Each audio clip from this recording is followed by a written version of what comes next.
excited to cap off our month-long celebration of language for National Poetry Month.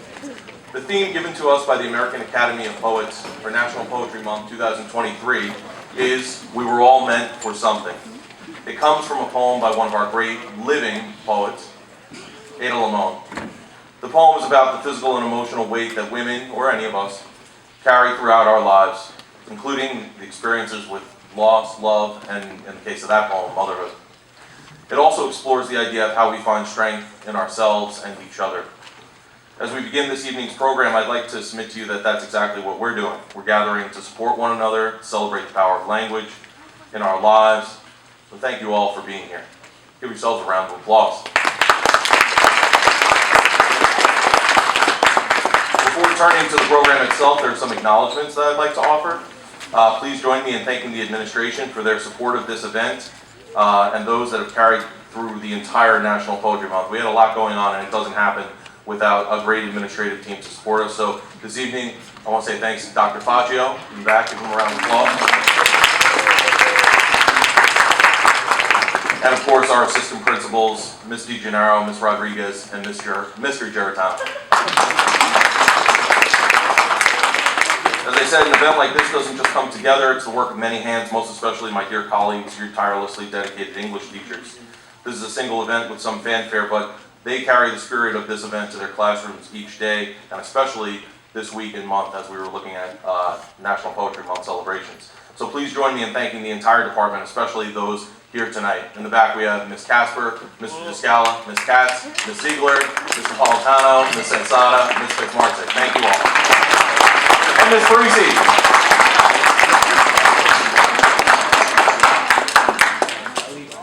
All right, I would also like to single out Ms. Katz, who's the moderator of the National English Honor Society, and all of those in the back. And among you, the National English Honor Society is relatively new. It's in its second year, but it's this wonderful organization, and we have these just such inspiring, great young thinkers, writers, minds who are making this all happen. So give yourselves a round of applause. Thank you so much.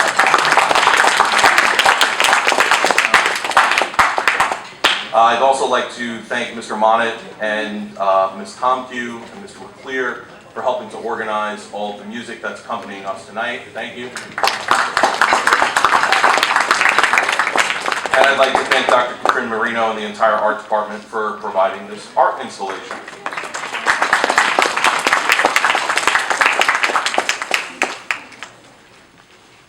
I want to thank the custodial staff for rearranging the space so we could all be together. And finally, thank you to all of you for being here tonight, especially our poets and readers. When teachers think about the profession and the reasons they want to dedicate their lives to it, this is what we have in mind, having all of you here supporting each other and connecting over an appreciation of literature. Some practical points. If you're reading, when we call you up, please approach the podium with your poem. Feel free to introduce your poem, say a few words about it, why you selected it, and then read. In between readers, either Jaden or the strings will be accompanying, so don't feel, they'll have little interludes, so don't feel like you need to rush up. And now on to the program. I'd like to introduce our keynote speaker, Paula Kersey. She's here to share some of her work and talk about the power of language. And I offer a little bit of her biography here. Paula's an award-winning radio host, poet, and school counselor with a passion for service learning programs. She's been hosting and producing a poetry and arts radio program for almost 2 decades. She's published 3 chapbooks and is co-founding member of the Acoustic Poets Network. In addition to her work in the arts, Ms. Kersey has spearheaded several service learning programs and has been honored for her contributions as a school counselor. She's kind of returning home, but she was a school counselor in the Sewanaka district for many years. So she's here. She ran a workshop this afternoon with some of your colleagues that was extraordinary. We're very, very lucky to have her here. Please welcome Nassau County Poet Laureate, Paula Kersey.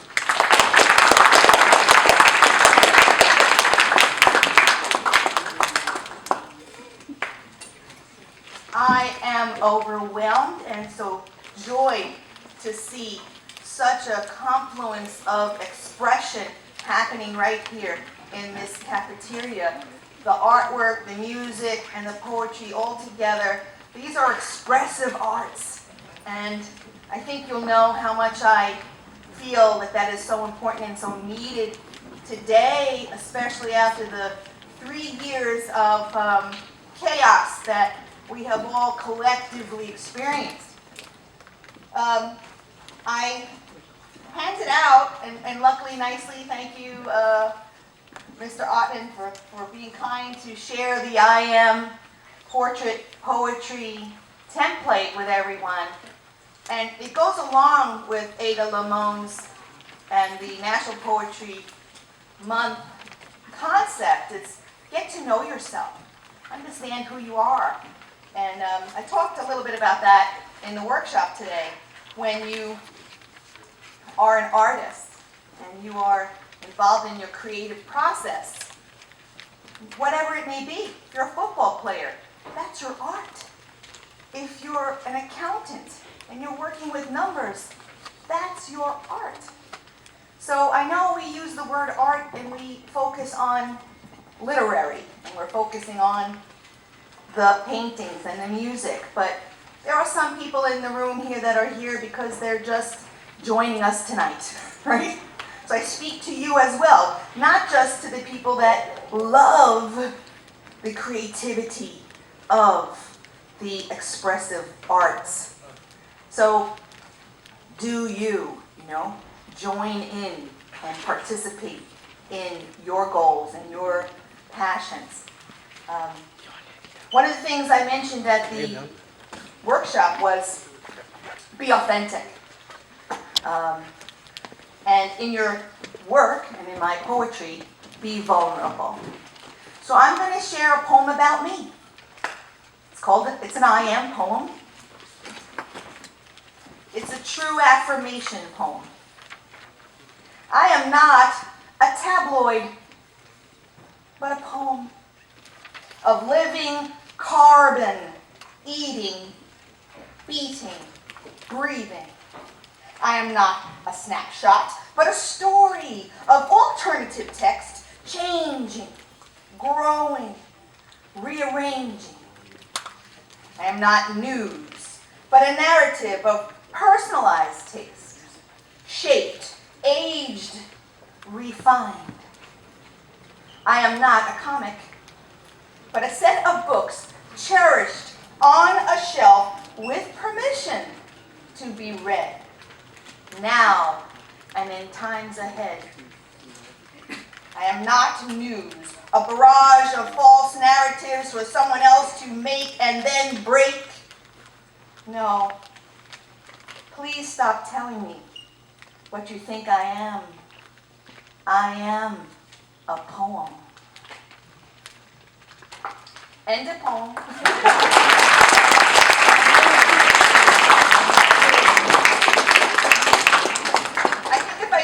You can still hear me, right? I don't have to lean directly into the microphone, yes? Okay, wonderful. Today I know grades 10 through 12, you were all introduced to the poem in your pocket, right? And I know that Ada Lamone, our current U.S. Poet Laureate, is the first, as of yesterday, she is the first to receive a second term as our nation's Poet Laureate. So I wanted to share with you a poem that I received in the mail because I'm a member of the poetry organization, and it's called Instructions on Not Giving Up. This is Ada Lamone's poem, and she wrote this in 1976. More than the fuchsia funnels breaking out of the crabapple tree, more than the neighbors' almost obscene display of cherry limbs, shoving their cotton candy-colored blossoms to the slate sky of spring rains. It's the greening of the trees that really gets me. When all the shock of white and taffy, the world's baubles and trinkets leave the pavement strewn with confetti of aftermath of the leaves, come patient, plodding, a green skin growing over whatever winter did to us. A return to the strange idea of continuous living, despite the mess of us, the hurt, the empty. Fine then, I'll take it. The tree seems to say, A new slick leaf unfurling like a fist open palm. I'll take it. End of her poem.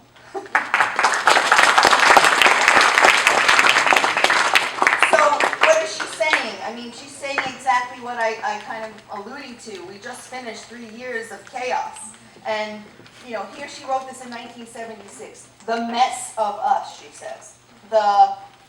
Whatever winter did to me, I'm still going to recycle, just like the season does. I'm going to come back. I'm going to be resilient.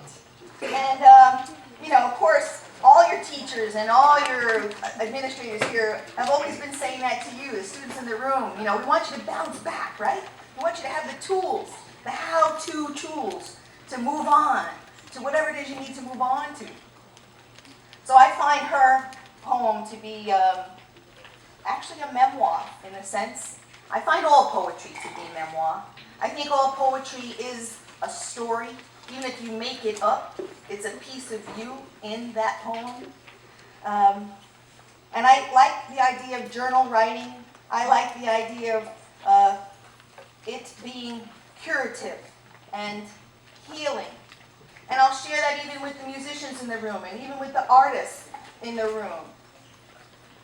The therapy of it, the working through your thoughts and feelings and emotions through your music, through your lyrics, through the sounds that you make, and the art, the colors that you use, express yourself. So I'm all about sharing with all of you the importance of that. Embrace the vulnerable, right? Find your authentic self and use the tools that you have. Again, if you're not an artist, per se, and I'll repeat, if you're a football player, play football. That's your art. And I'm going to repeat that. So I'm going to share with you a piece I called You're Going to Find Out. I wrote this after Hurricane Sandy. And it's about bouncing back. It's about finding the people in your lives, the people that are your go-to people, your word dancers, the people that are constantly trying to talk to you and tell you good things. Those are your word dancers in your life. Find them. Listen to them. Listen to your neighbors. Because it's going to happen. One day you're going to wake up, walk out the door and find out it ain't the same way as it was before, as it should have been, could have been. Da-da-da-da-da-da. Don't know what to tell you.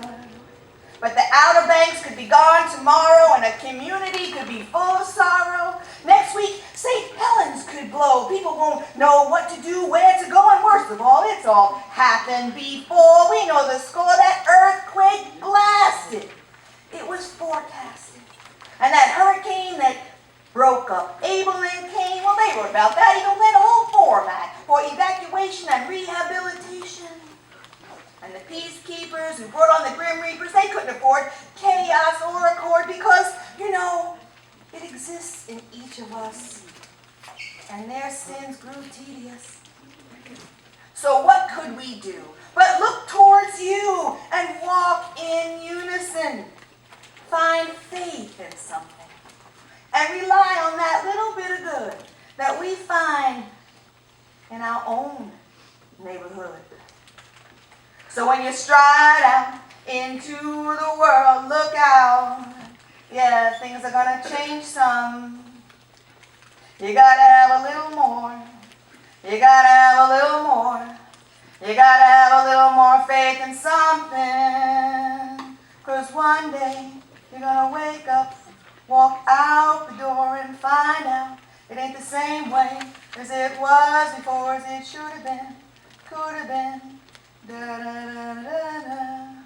Don't know what to tell you, but you gotta have faith in something.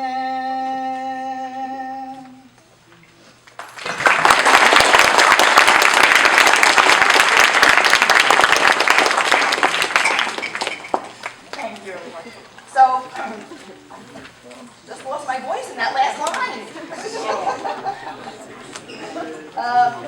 So I started writing when I was in high school. And one of my poems was actually published on the back of my graduation brochure, I guess we call it, right? So I'm going to read that to you.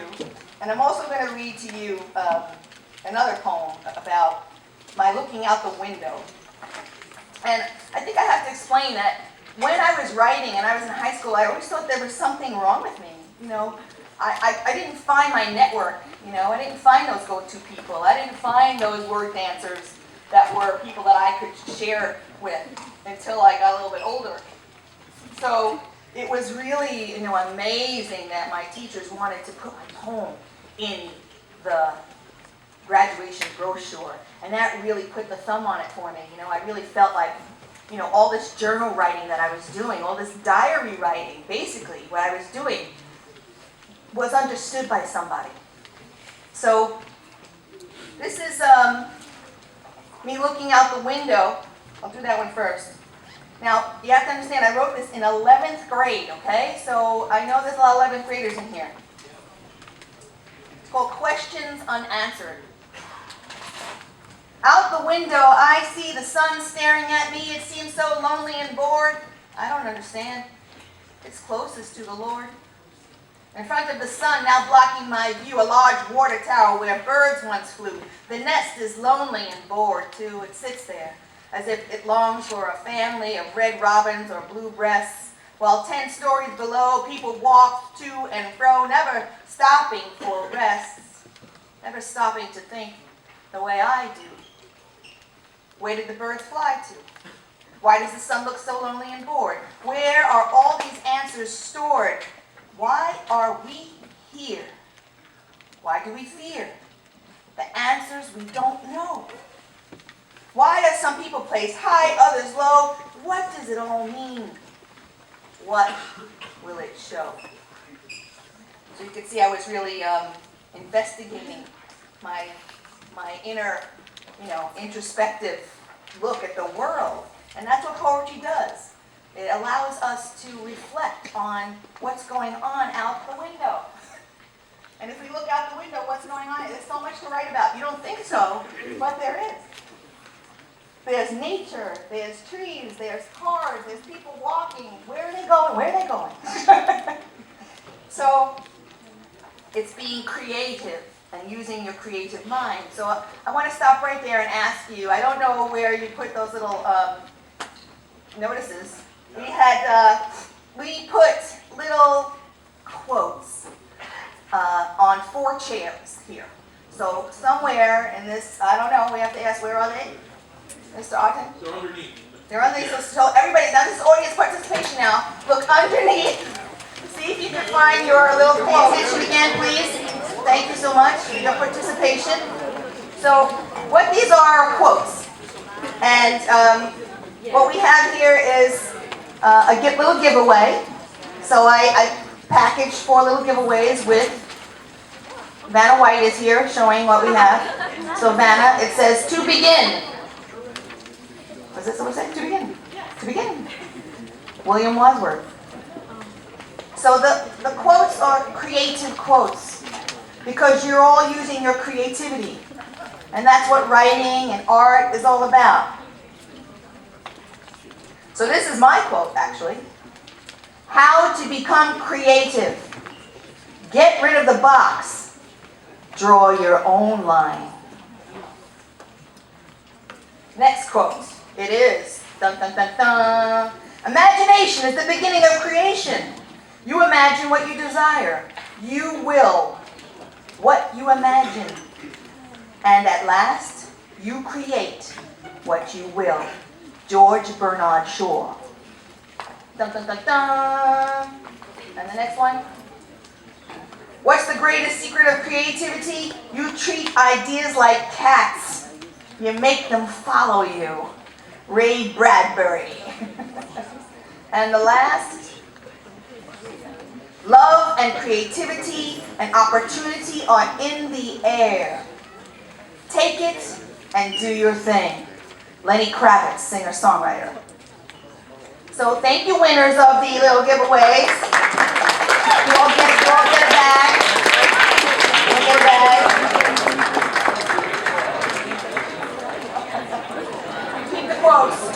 quotes.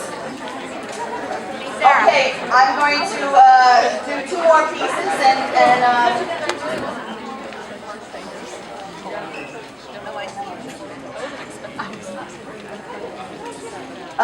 I said I was going to read that Memories poem, right?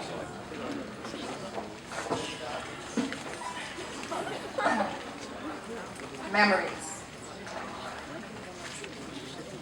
are what we have left to hold. They are what makes us strong and bold. We have learned and now we must teach. That happens. We have to. We have a star to reach. I will treasure my past. Those memories will forever last. They will stay with me, in my heart, my mind. They will never be left behind. Good or bad, memories can make you happy. Memories can make you sad. They linger forever, but to cry over them, never. Memories, memories, dust off those pictures on the rack. Bring them back, bring them back, bring them back. When you start writing poetry, mostly, again, as I say, poetry to me is memoir. So it's bringing your memories back. It's bringing your thoughts and your emotions back to the page.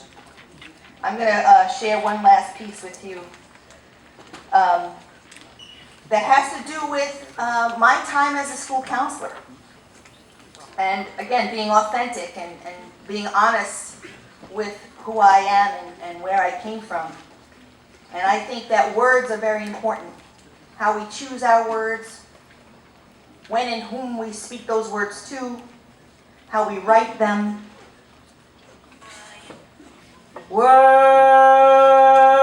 that shine through, words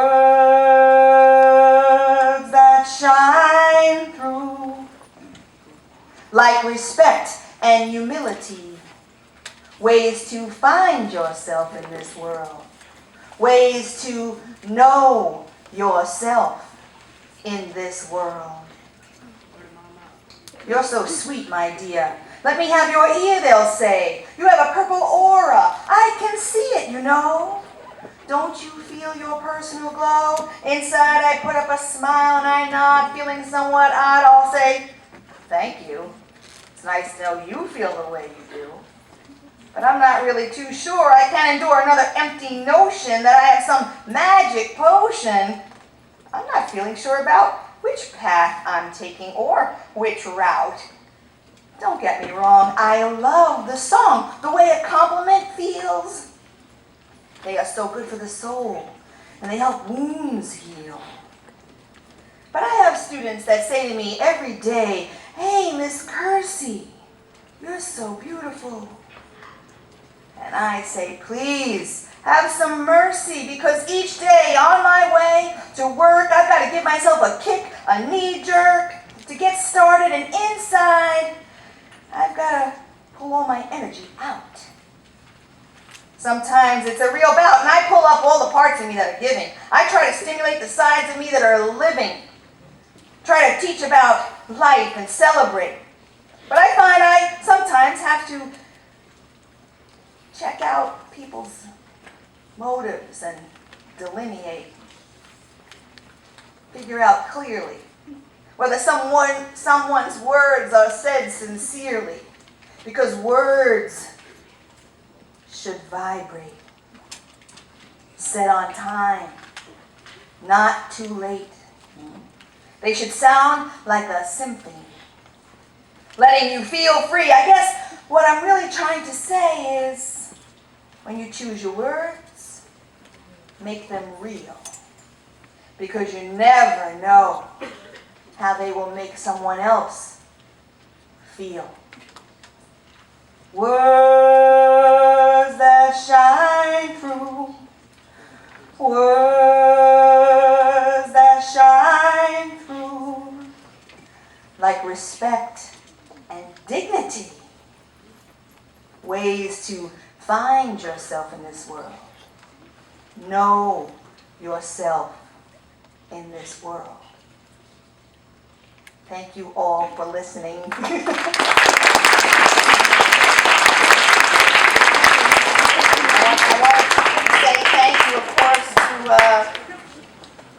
Otten for having me here, for Neely Resnick for inviting me, and of course, your principal and vice principal. Guys, give Ms. Kersey one more round of applause. Thank you. All right, so I'm going to invite our Group A readers, our 1 through 5 readers up. If you could just kind of line up. Hey y'all, so there's a poem I wrote called A Long Way to Go. In it I talked about my identity as an American-born Indian and learning to embrace my culture. Let's get started. I am caramel swirls with sable curls, warm apple pie served with cardamom and solid chai, in chip mugs older than I am. I am fireworks that burst and bloom and sizzle in the twilight on the 4th of July in the valley. I am the grace of an eagle, high peacock, soaring, strutting, sitting, putting on a show. I am the strings of a spruce violin and the chords of a teak sitar, pulled and plucked in solitude when the world is too much to bear. I'm the rainbow hues of oil paints and the fragrant heaps of holy galal unfolding like a vibrant tapestry, woven witness to human tales. I'm black and white films watched on rainy Friday evenings and charcoal drawings scribbled into creased sketchbooks, comforting restless hearts and pensive minds. I am kind brown eyes with wrinkles dancing in the corners and chafed pink hands tolling to nourish and sustain. I am hearty belly laughs that bounce off walls decorated with regal portraits and salty tears that make puddles on dust-covered scrapbooks. I carry the richness of two worlds within my soul, my blessing and my burden, but I still have a long way to go. Thank you. Hi, my name is Alyssa Sen, and I'll be reciting a poem that I wrote called See Past the Shore. When I look in the mirror, what do I see? Brown hair that falls like a wave, brown eyes that see beyond the shore, pale skin like sand on a beach. But who's underneath is what matters more. When I look in the mirror, who do I see? Someone who is kind-hearted, someone who is stubborn, someone who is respectful. When I look in the mirror, I wonder what she's gone through. She's felt the waves crash down on her, leaving her hopeless and broken. She's felt the waves lift her back up from the storm. She has been through both good and bad. Yet no one will see past her shore.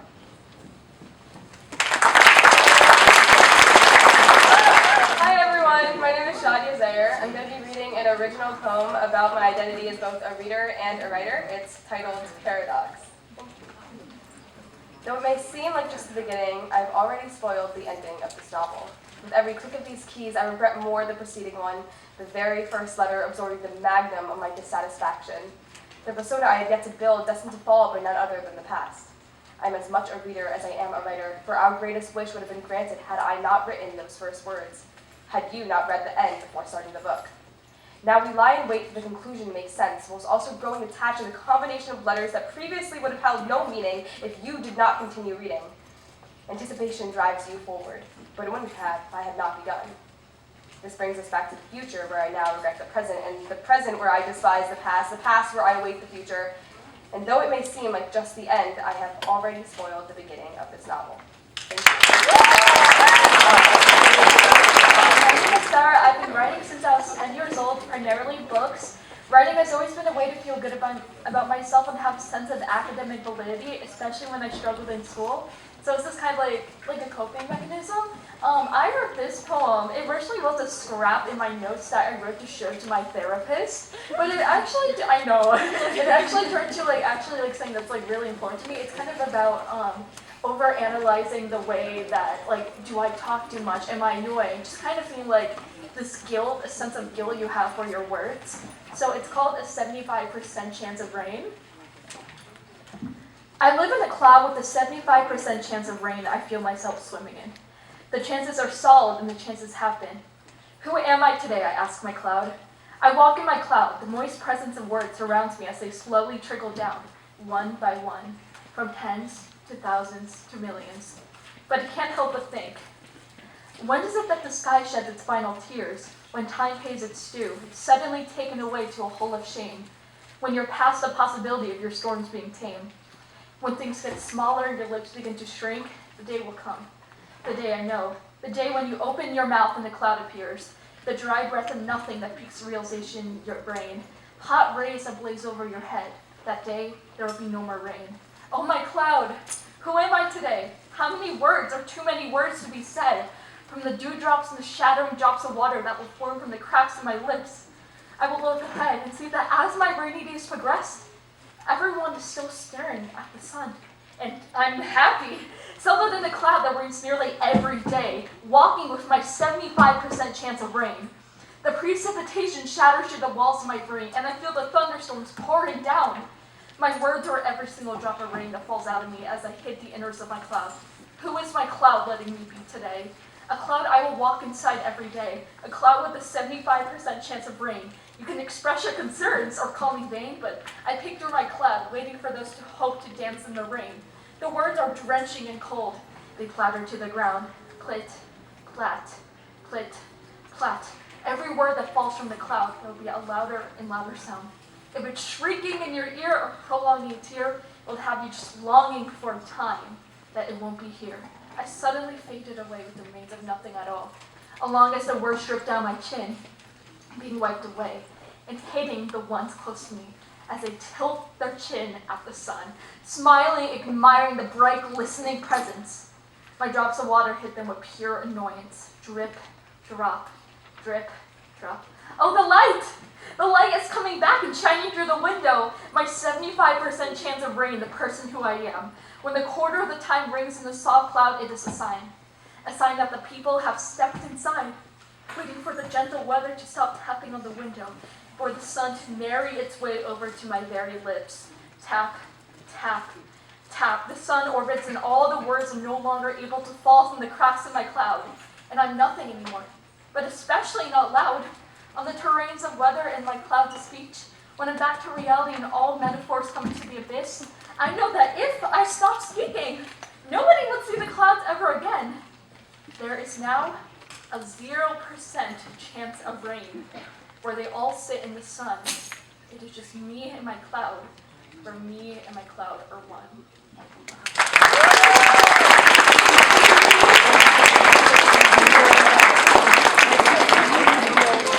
Hi, my name is Marquis, and I have created a poem called And I'll Watch. And I'll Watch is originally a poem about loneliness, and the title spawns from a book called Little Women, where in a specific chapter, somebody is rejecting somebody, and he says, and I'll watch.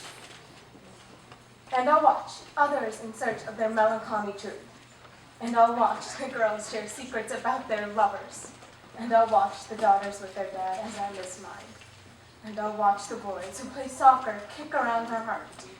And I'll watch the cool girl light their cigarettes and burn themselves instead. And I'll watch the boy with the biggest smile hide his broken heart. And I'll watch the friendless be so friendly. And I'll watch the couple share their secret smiles and their secret kisses. And I'll watch the best friends grow laugh lines and tear stains. And I'll watch the girl hide her scars of her broken heart on her sleeve. And I'll watch time move forward as their two souls reunite. And I'll watch insecurity bond the two. And I'll watch loneliness at my knock on my door. My ticket to the unknown awaits.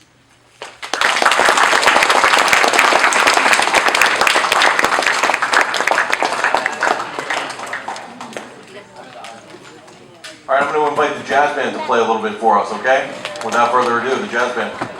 Hey guys, my name is I'm president of the jazz band, and I'd like to commemorate 3 people. Dr. Isaac for being as flexible as to allow us to play here today. Just a few of our members are here today. Also, Mr. Bonnet, who couldn't show up today, but he coordinated this basically. And Cameron Conway, who is not on your program, but he is playing drums with us. Please welcome Nostalgia in Times Square.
strings. So thank you, Ms. Compute.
Hi, my name is Krista and I did a blackout poem and it's called I Wish. Shake my light on fire and disappear. Nothing but ashes lets me lose. I'm crying in the corner wishing I undo.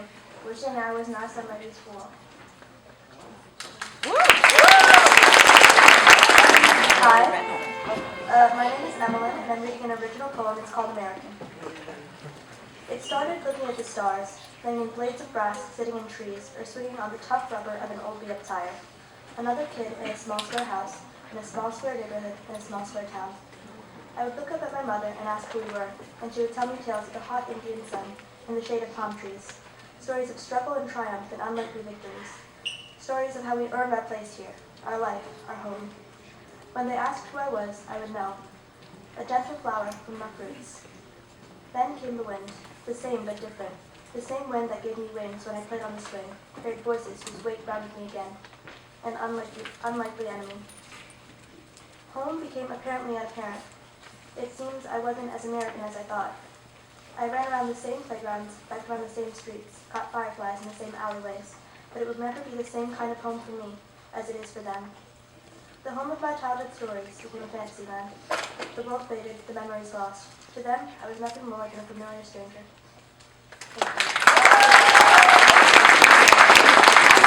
Hi guys, I'm Shane Marquis, and the title of the poem is Who Am I?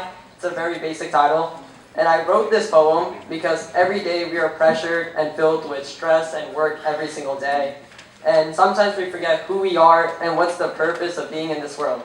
So I'm going to start reading my poem, and I hope you guys enjoy it. I have a mind that thinks and dreams of possibilities, both extreme and bright. Yet I also have doubts and fears that weigh me down, making me drown in darkness. But the obstacles that I have to overcome are so much less than the amount of dreams I have. I always tell myself every day I can do it. My soul is a mosaic of pieces of different emotions, such as laughter and tears. I have many memories which still linger with me and make me smile day after day. People have told me I am a mystery, a human with beauty and flaws. I am a person that always has hope, searching for a light that guides me. I embrace all that I can contain and strive to live with love, with ebbs and flows, but also with the resilience that helps me grow. I'm a human that is a work in progress that is constantly evolving. I'm a human that has many abilities to change this world. Thank you. My name is Jacob Hockheiser, and I'm going to be reading a poem about a forest fire. I wrote this last year, so it's a little embarrassing, and it's a little pretentious, so bear with me. It's called Green Among the Gray. Heat, pain, death. The crackling inferno thinks nothing of the forest destroys. With each lick of flame, an evil tendril that wreaks havoc on the forest. The inferno is not evil. Life drains from the area, and the burning fire leaves nothing. But nothing is still something, and that nothing is soon to become something more. A clearing, an open clearing, cool, soil, life. The thick crust of this earth is but a medium from which life starts anew, and the sun, a nurturing guardian that encourages growth and strength. The sun is not a crutch that life takes advantage of. For when the sun momentarily disappears, life doesn't succumb to the darkness. After all, once every light fades, a new kind of light comes to take its place. A sprout has appeared in the clearing.